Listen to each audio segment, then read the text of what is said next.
Okey, seperti tajuk dekat video, mostly part dalam PC ni diperkenalkan pada tahun 2017 dan part-part ni pada tahun tu dia kategori dia PC Master Race lah. So aku dapat part-part ni daripada seorang kawan. Masa aku pergi dekat dia punya studio, aku tengok dekat satu sudut tu PC terbengkalai, berserawang, berhabuk, and then aku tanya dia kata, ambil lah gang. Sebab power supply rosak, and then kalau hang boleh repair, ambil saja secara bercemur sebab dia tak tahu apa masalah. Aku bawa balik lah dia punya processor, motherboard dan juga GPU. So, tahun 2026 ni masih relevan ke spek PC yang ada dekat sini untuk hangpa pakai guna buat editing, main game dan juga office work.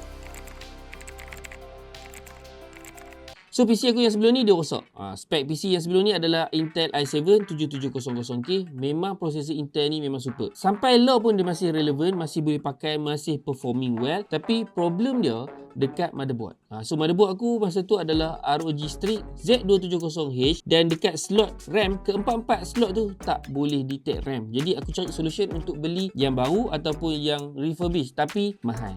Jadi aku rasa macam memang frustrated masa tu aku tak boleh pakai PC dekat 2 tahun jugalah. Aku just nak share dekat hampa. Mungkin yang ada yang tak tahu, Intel ni, dia problem dia dekat motherboard tu, hang tak boleh pakai motherboard generation yang sebelum ataupun generation yang baru. Contoh hang pakai 7700K ni, hang kena pakai soket yang LGA 1151. Hang tak boleh pakai yang latest one. Kalau macam Ryzen yang aku pakai sekarang ni, Ryzen 7 1700, maknanya first generation. Tapi kalau aku nak upgrade, aku nak beli Ryzen 7 3700X, aku boleh masuk saja dekat motherboard B450 Aorus Pro ni. So satu benda yang bagus dekat Ryzen ni yang aku suka, dia boleh pakai motherboard generation yang sebelum tu ataupun generation yang baru. Senang faham untuk Ryzen, kalau motherboard tu boleh baca DDR4, hang boleh pakai motherboard yang sama. Tapi kalau processor hang tu support DDR5 RAM, hang kena pakai motherboard yang baru.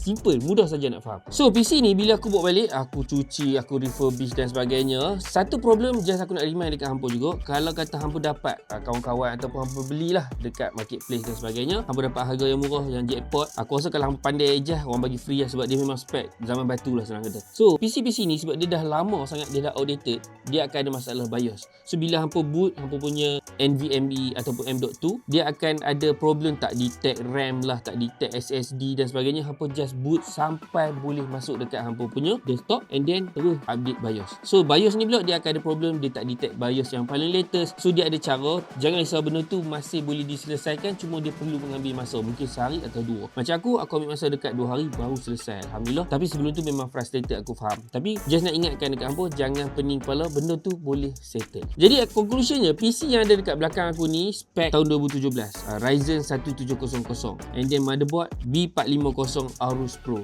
and then graphic card GTX 1080 Ti. Memang kalau tahun 2017 tu, dia ni kira paling king lah.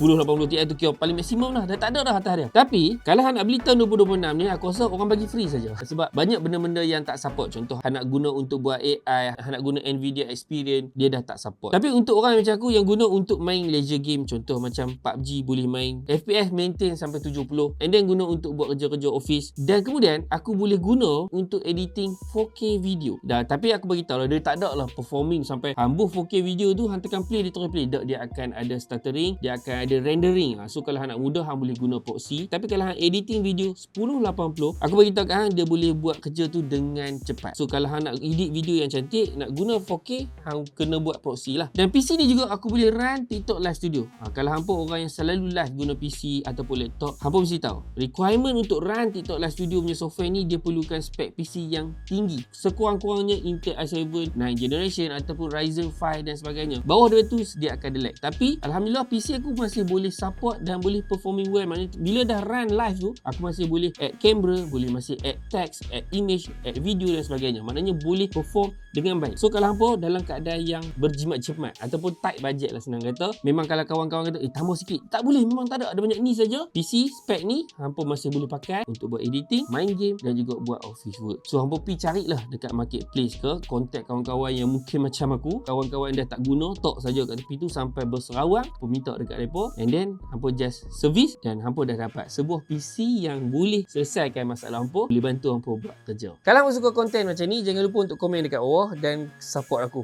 dengan subscribe dan juga share video ni kalau dia memberi manfaat kepada hampa dan juga orang lain. So see you guys on the next video.